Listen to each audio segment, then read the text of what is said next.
What is up guys, Andy Forrester, Dean Runner here. Welcome back to another video, and today I'm going through my top 6 long run shoes of 2023. So I've been through my Strava from January the 1st right up until today, added up all of the long run shoes that I've marked down as a long run, taken their mileage, the number of long runs, and put them into this list that I'm going to share with you guys today. I am doing this a couple of weeks early, and I'll explain why at the end. So I'm excited to share with you the top 6 long run shoes that I've been using in 2023. I'm bringing up the rear in 6th place of the Adidas Adizero Adios Pro 3. 2 long runs at 26.37 miles. I think these were like an 80 and a 90-minute long run. And there is one thing holding this shoe back from being further up, because the Light Strike Pro is a standout material in the Adidas lineup. It's one of my favorite midsoles, but it's just the sizing of the shoe. And just very quickly before we get too deep into this, just like the last video, I do apologize. Number 1, for the echo. My room is nearly complete for recording. And number 2, my throat is worse than the previous video, so I do apologize. It might squeak a bit, it might break up. Just let this cold go through me. Hopefully I'll be back to normal next week. But yeah, the midsole in this thing is absolutely spectacular. Light Strike Pro is one of my favorites. But as I said, sizing does leave a lot to be desired for me. Now, in my UK size 13, that kind of equivalates to a UK 13 in other sizes, but it still is a tiny bit too small. I have actually tried a 14.5 on of another Adidas shoe in the Adidas outlet that we have near here in Gloucester, and it's way too big and baggy, so I definitely couldn't go up a size. It would just be too much shoe. So sizing isn't ideal in that shoe, and I think that's what limits me from putting too many more miles in it, but the miles I have put in it, I've absolutely loved. And coming up in 5th place is the Hoka Mach X. This has been a great late addition to my running shoe rotation this year, very kindly gifted to me by ProDirect as I was leading into the Oxford Half Marathon, and it is an amazing shoe. This one really has caught me by surprise. Now, to be fair, the only downside of making this video this early is that this is the only shoe that's going to bump up the list potentially, and as I said, I'll explain why when we get to the last shoe. But this one has been brilliant. 2 runs, 28.61 miles, of long run miles in it, and I think both of these are like 90-minute long runs.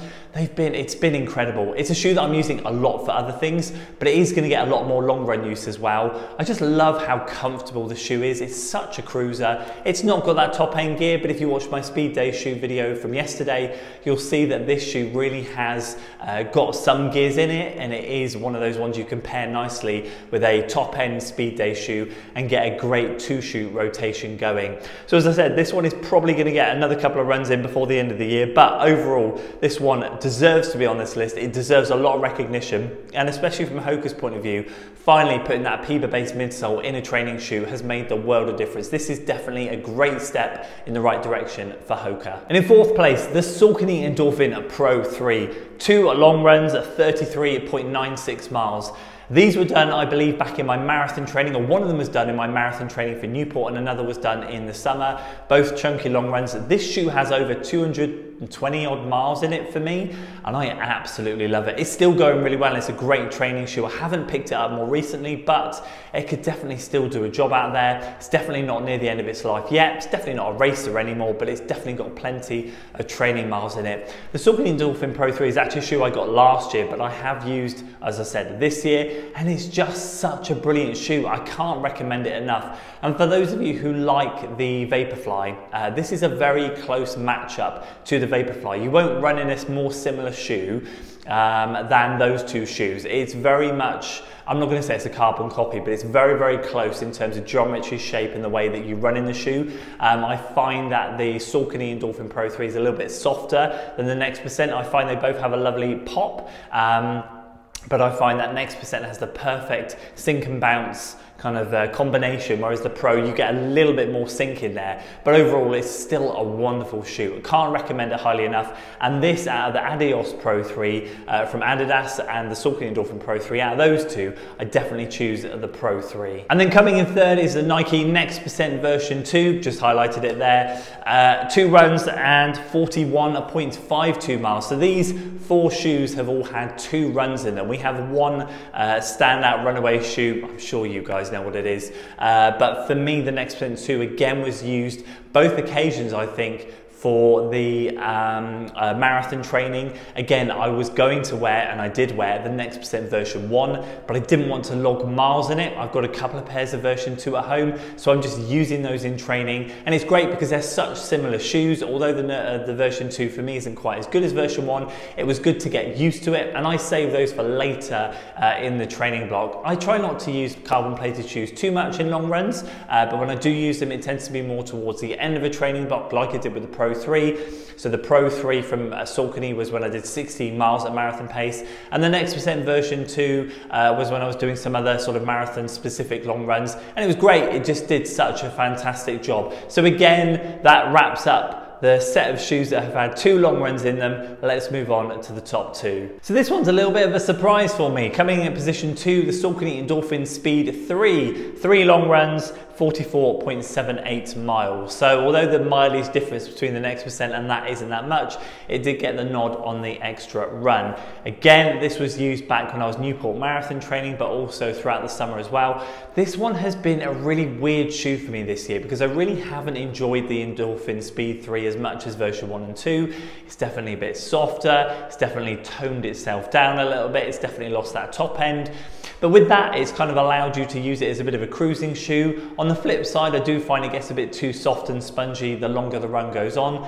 But overall, it's one of those shoes that I just seem to just gravitate towards if I've got a longer distance run. It's still lightweight. It still matches up with the same weight as the previous versions, which is great. For me, it comes in under 300 grams, so that's a massive plus in a UK 13. And so yeah, it's got all the attributes of a great shoe. I think what happened is the Speed 1 and 2 were just too similar to the Pro 1 and 2. And I think what they've done is they've just put a clear distinguishment between the Speed 3 and the Pro 3. Now they're such a different shoe. And I think people were just buying the Speed instead of the Pro because they could, and there was really not that much difference in it. So I think that's what happened with the version 3. For me, as I said, a bit of a surprise because it is a shoe I kind of gravitate towards, a shoe that I was getting a few Achilles issues in, but then on some runs it would happen, some it wouldn't. And now I sit here at the end of the year finding myself with over 200 miles in the shoe, and it's logged up 3 long runs, one of which was being a really chunky 2-hour plus long run during my Newport Marathon training. So yeah, there it is, sitting pretty second on the list. But of course, taking top spot, if you follow the channel, you will know exactly what's coming. The Brooks Hyperion Max, 9 long runs, 151 miles, 151.29 miles. So you see we've gone from 2, 2, 2, 2, 3 and then 9. Now I believe in last year's top 5 video I had a bit more of an even spread across them. I did have a clear winner, which off the top of my head right now I can't remember. I'm sure the Nova Blast was up there and stuff, but the Brooks Hyperion Max for me has absolutely dominated this year. It's been for me the standout shoe of the year. It's been absolutely incredible.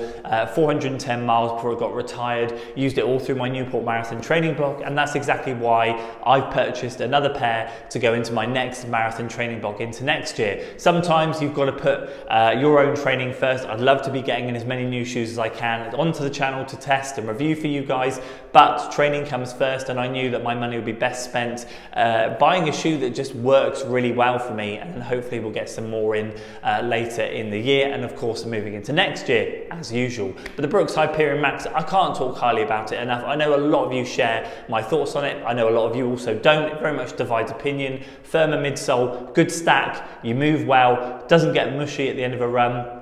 You can log anything from really easy miles in it all the way up to long runs. I did a 24-mile long run in it. I've done some really big long runs in it, and it just took the bulk of my marathon training work. And as I just highlighted, I have indeed bought a second pair, which I showcased in a video recently for my next training block, which is why I am producing this video 2 weeks early, because my marathon training block for London is going to start early December, and that shoe will then take up a lot of the long runs. So as I said, the Mac X might get another couple in before the end of November, potentially, and maybe in December. But after that, the Mac X is going to, the Brooks Hyperion Max second pair will take a load of it then, which is why this list is just not going to change, which is why I thought I would produce it now. I mean, to be fair, this is one of my favorite videos to produce every year. year. I love long runs and I love talking about the long run shoes and why I use them and stuff. But for me, yeah, because I now have a second pair of Brooks Hyperion Max, that's why a lot of these other shoes are just not going to get a look in. So there we go. Those are my top 6 long run shoes of 2023. I can't believe we're coming to the end of another year. It's absolutely crazy. Every other long run shoe has had like one in them, and I think I've used like 17 or 16 different pairs of shoes over the long run this year. I've been so grateful to test so many, and as I said, I love to in my testing take as many shoes as I can on a long run, just to see if they're versatile, just to see how they perform, just to see how they react on them. And yeah, that's why there's been kind of that standout winner and then a lot of shoes that are much more close together. But overall, I feel it's a good list. I am surprised at the speed, but I'm kind of not at the same time. It is a great shoe, but the Brooks Hyperion Max just dominated. So I'd love to hear from you guys what your favorite long run shoe of 2023 has been. Have you got the time to go through Strava and see what you've done? I'd love to hear if you've got any stats for me. Do drop them in the comments below. Share your thoughts and share your favorite long run shoe of this year down there. That's it from me today, guys. I hope you enjoyed the video. Sorry about my voice, sorry about the echo. Appreciate you sticking around to the end of the video. If you enjoyed it, please do give it a like, share it with your friends, and of course, subscribe to the channel for weekly running content. See you in the next one. Until then.